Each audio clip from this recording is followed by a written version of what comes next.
Well, today, Mr. Justice Woodward's report did find that cannabis growing and distribution is a large-scale industry in New South Wales operated by two migrant groups, Calabrians and Lebanese, with farms at Griffith, Thirlmere, Mudgee, Goulburn and Dubbo. To work, do my own business.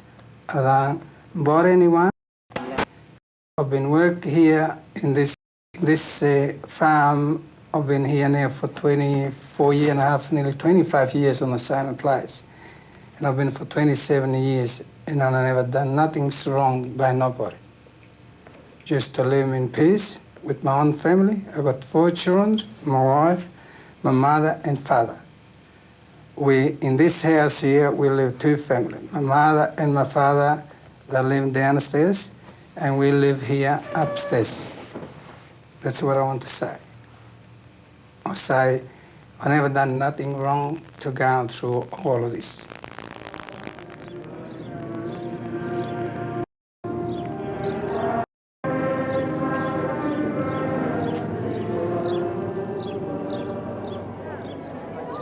Antonio Sergi was just 17 when he arrived in Griffith with his parents and 6 sisters 27 years ago. Although fresh from Calabria in southern Italy, the Sergis found themselves immediately among friends. Griffith is a Calabrian enclave. Every second citizen is of Italian descent, and every second Italian here comes from Calabria, many from the Sergis' own village of Plati. The extended families served them well. They were taken in by relatives for the first few years until Tony's father managed to buy the small farm where they still live today.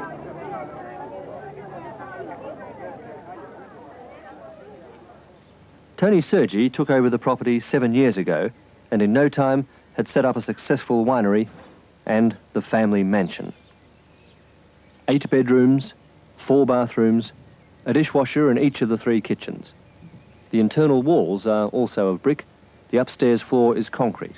Tiles or carpet cover the entire 70 squares. But there are other outsize houses in town. Griffith is a prosperous area, and real estate is the most public celebration of success. It's just that Italian success stories seem to attract more comment. Like, if you're driving around in a new car, they reckon you're a grass grower. If you build yourself a new house after you're living in shacks for about 20 years, that's a grass castle. You reckon that's very nice? Griffith is our town as much as anybody else's town. We've got a good record of hard-working, continuous working people. My parents come out here in 1949. They've worked their guts out. We've done a lot of work ourselves. What sort of things did you do yourself? Liable, we've done all of this ourselves. We've got Frank McCurry, he's a welder, and he get the wages for welders working for me. So for all the balconies? And the bits of peas, we've done this, a lot of other things in the side and out. Whatever we could do, we done ourselves. We put a lot of concrete ourselves. When the Royal Commission called to value Tony Sergi's house, he wouldn't let them in. He insists that it was built and furnished on the cheap, costing only about $80,000. Justice Woodward, though, thought it worth more like $200,000. They had a similar disagreement over the winery. The judge put its value at $1.1 million, after Sergi's accountants had settled for something less than $500,000. Whoever was closest to the mark, clearly Tony had done very well, whether by fair means or foul. Well, this is big lies because I've been working hard all my life. I never was obliged and save every single cent. Myself, my own family, and my mother and my father, they still live here with me. I've never been live separate with either of my parents. All of my life we've been living together. We've been sticking together, and now a lot of money to pay on the building. I still got 2 mortgages on the building. And I wish to was pay. If I was on that business, here come a lot of money.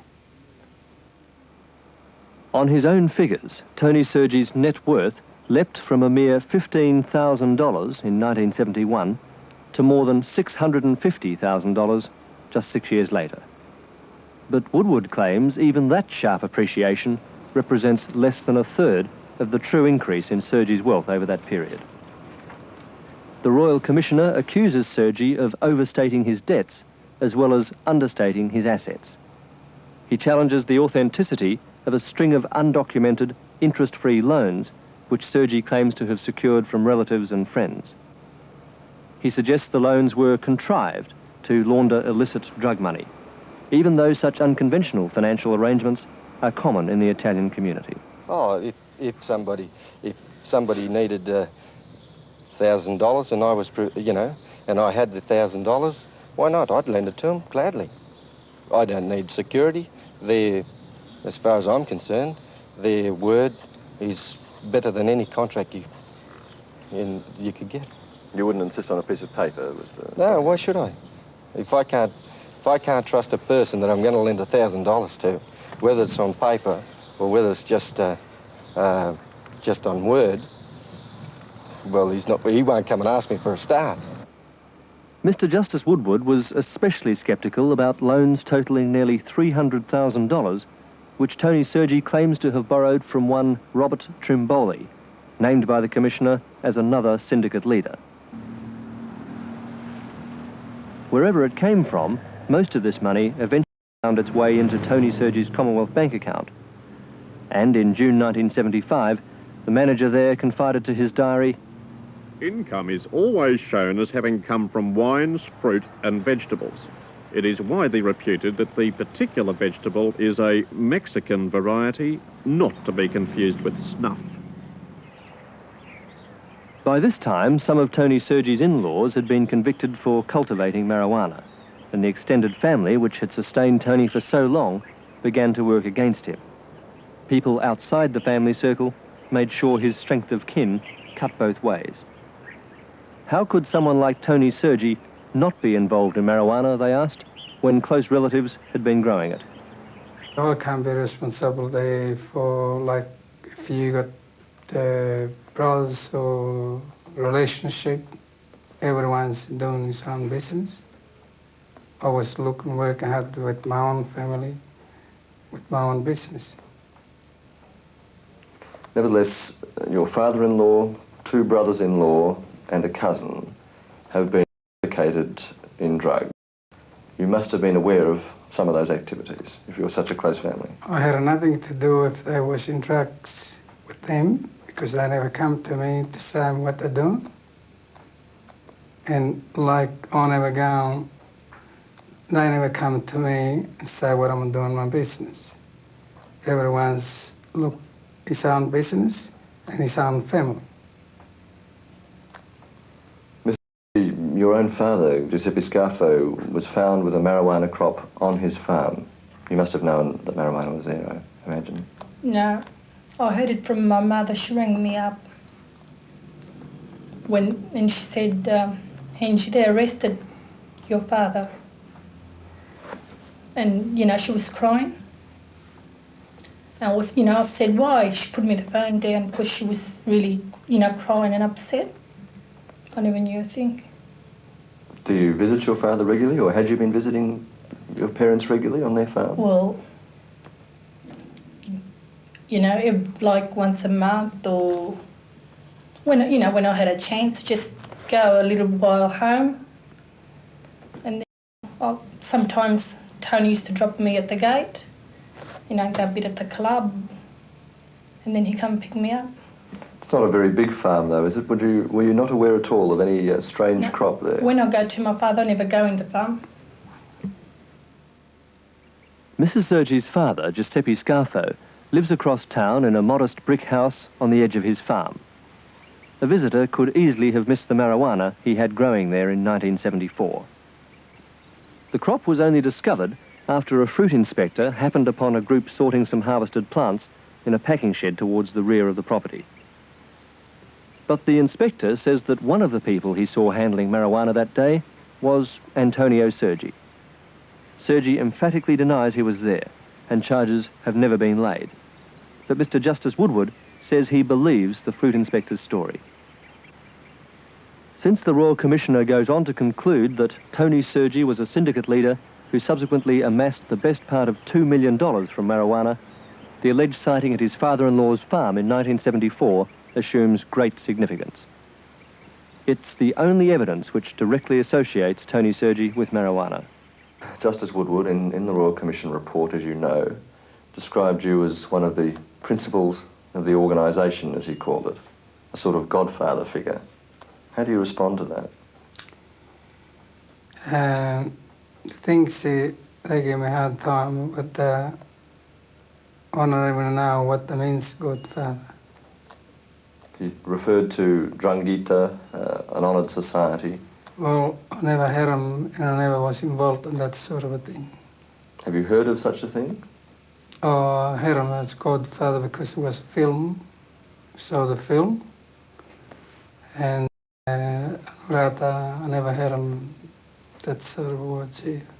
You must have heard of Drangiti in your native Calabria. I had him, I was too young when I came from Calabria. I was 17. But I heard of this once Mr. Woodward asked me on the court. It's the first time I heard him. And after, you know, in the pipe, I was in the pipe. And I heard him now, you tell me now. You deny then being any part of an organisation which is involved in growing and distributing drugs. I know. If not in an organisation, is there perhaps a thriving family business in drugs? Well, I got my own family, and I'm sure with my own family we've never been involved in this sort of thing.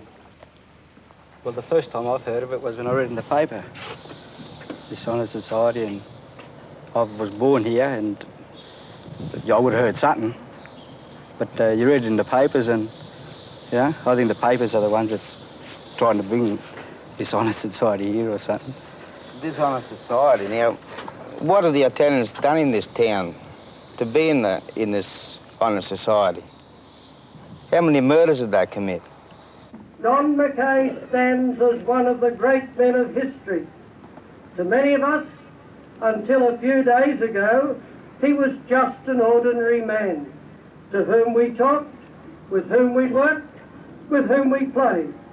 We knew him as a friend, a businessman, a sportsman, and a follower of Christ. A man just like us. But July 15 changed this. Then he became a world great, and we number him with Martin Luther King, John Kennedy, and the early Christian martyrs. The disappearance 2 years ago of Donald Bruce Mackay fanned waspish feeling against Italians in Griffith. After all, a few of them had recent convictions for growing marijuana, and Don Mackay was renowned for his hostility to the drug. His presumed murder and the public outcry that followed hastened the Royal Commission. Anxious politicians were determined to produce the culprits. Perhaps the nearest they've come so far is this headline. Certainly no one has been charged, but the finger is still pointed.